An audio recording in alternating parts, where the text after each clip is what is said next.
Well, actually, for me, it was very interesting that time to time there were not too many great, fantastic talents as Carsten, of course. It's not every day that you meet on the corner. But there was this special moment when you asked Kramnik to help you out, support, or have some training sessions, I think, during your World Championship match when you played against Anand.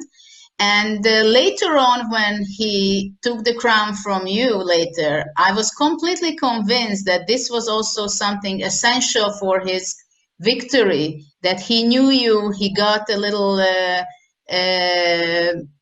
he could peek into your everyday life, the way you were thinking, the way your worries were, your preparation, because he was only just 16, right?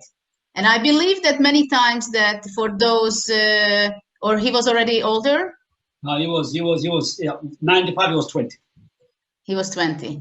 But I strongly believe that for the talents, it is essential and it really makes a huge difference when they meet up a world champion and they really get an opportunity from close up to see the way they are thinking, their human behavior, to see their judgments, to see the directions where they are digging for ideas, and simply be next to such a successful, bright person. I think it is very much underestimated. What do you think? Would it be different if, let's say, you wouldn't be close to Kramnik when he was younger? Look, we are in a very shaky ground of hypotheticals. Yeah. Of course, life could be different. In 1992, actually, I think I helped Kramnik's meteoric rise by insisting that he would be included in the Russian national squad, because it was, first year when just everything, was so messy. The Soviet Union collapsed, and there were many new teams, and we had to compose Russian team. And of course, Kramnik's appearance in the team was not guaranteed at all. He was rising star, but many of the top players opposed. And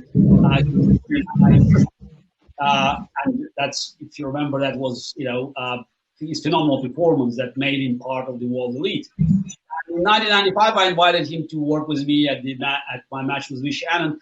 I'm not. I think the decision was right. The mistake I made was in 2000, where I decided not to ask top players to join me, because you always need somebody strong, on your team to be a real, opponent. And I was probably overconfident and just, thought that with my team of my, just good assistants and with more powerful computers, I could do it even without another Kramnik, another strong player who could be sort of a true sparring partner. And that was a mistake. But no doubt that 1995 match played into Kramnik's hands, because he could see, how it worked from inside, and a great deal of his success in the year 2000 was almost guaranteed by his ability to analyze his knowledge, because he was, also,